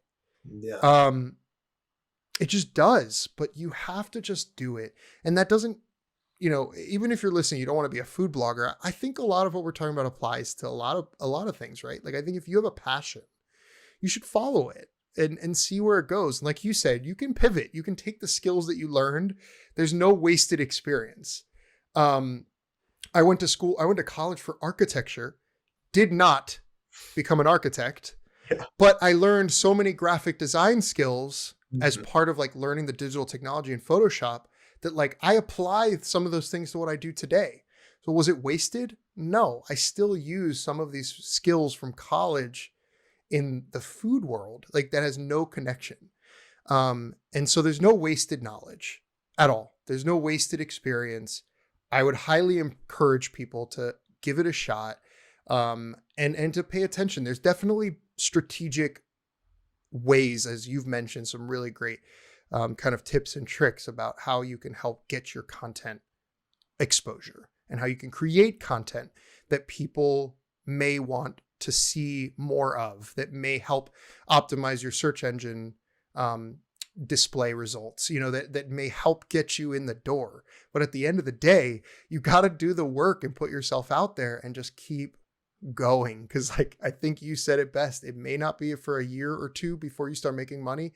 In fact, you should be okay with just never making money and Yeah. then hoping to get lucky enough that you just do, which I think is a really cool mindset around it. So I appreciate that a lot. I I think if you have that mentality, and we've said this a little bit earlier, is like if you never got paid for it, you'd still be totally okay. Like that is the only way you can get to a point of making money from it, because you got to just eat crap. Like it took me 4 years. I was actually looking yesterday of just like seeing that daily ad revenue for my YouTube channel, and I literally thought to myself, how did I go 4 years making like less than $1 a day, making a video every single week? I made a video every week for like 3 years. And I'm looking at the AdSense of the first 3 years of my YouTube channel. I'm just like, wow, like uh, that is crazy to me today. It's also really impressive that you had that kind of conviction. But when you're in it, I just remember being in it. I just loved it so much. Yeah, Like you didn't care. I didn't like I had a Yeah. full-time job and I could pay my bills, Yeah. and it's a dream. That's the biggest thing, I think just for people is like, don't do it for the money. Like whatever you're going to be passionate about, like the real test of how passionate you are about it is doing it for several years and not seeing like the money side of things for several years. Yeah, I agree. And to add on to that, I also think people have to be careful if you find yourself doing social media or doing content creation for the attention. I Mhm. think that's also very perceivable to an audience.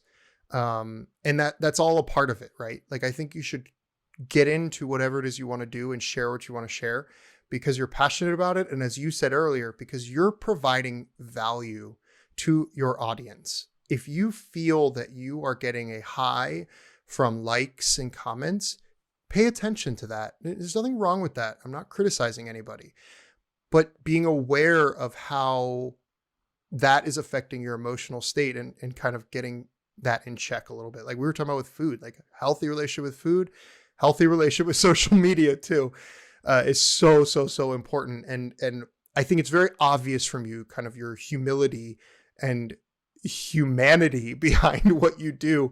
Like I mentioned earlier, just sort of you're unafraid to show the imperfections behind what you do. Just a silly story. I think it was the Aldi post that you like put in your caption. Like, by the way, I'm not really standing in front of an Aldi.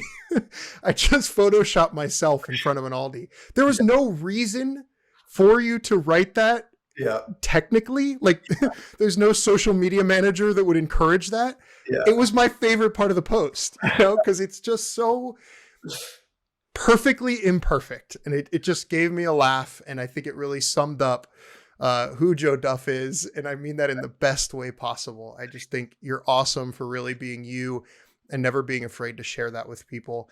And it is no surprise to me why you have been successful and you've been able to continue being so passionate about sharing your food with people and your videos. So thank you for what you do. I will wrap this up by giving you a chance to tell our audience where they can find you, because everybody listening should go follow Joe, both on YouTube, Instagram, any of his platforms. He's got an amazing blog, which I believe is, I'll let you say it, but I think it's thedietchef.com. But Joe, where can we find more of you? So on YouTube, if you just search Joe Duff, you'll find my YouTube channel. On Instagram, I am the Joe Duff because, it was taken. So I had to put the. Capital T. My food blog is the Diet Chefs with an S.com. Not a great URL because, I'm the Diet Chef. But the Diet Chef was actually like $8,000. And when I was $8,000 for a website, just for the name of the website. So yeah, I know. I'm Chef Michael with a dash because I couldn't get Chef Michael. Exactly. Like things we have to do. And then my other food blog, it's not totally keto. There is some keto stuff on there, and there will be more keto stuff. Not totally keto. I know, right? It's imhungryforthat.com. And those are all the places you can find me. That's awesome. And you have two awesome cookbooks for download.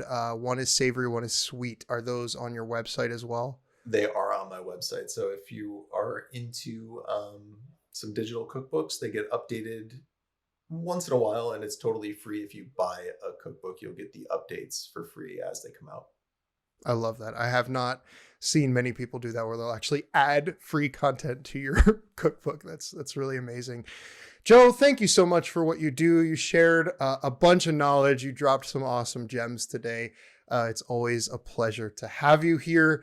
Like he said, please find Joe Duff on Instagram at the Joe Duff, or on his website, the Diet Chefs, plural.com. And thank you so much for joining us today. If you want to learn more about this episode or other episodes, go to chefmichael.com/podcast with the dash. Join me for a little bonus episode where I'm going to reflect without Joe on camera about everything he said. Find me at patreon.com/chefmichael for the bonus episode.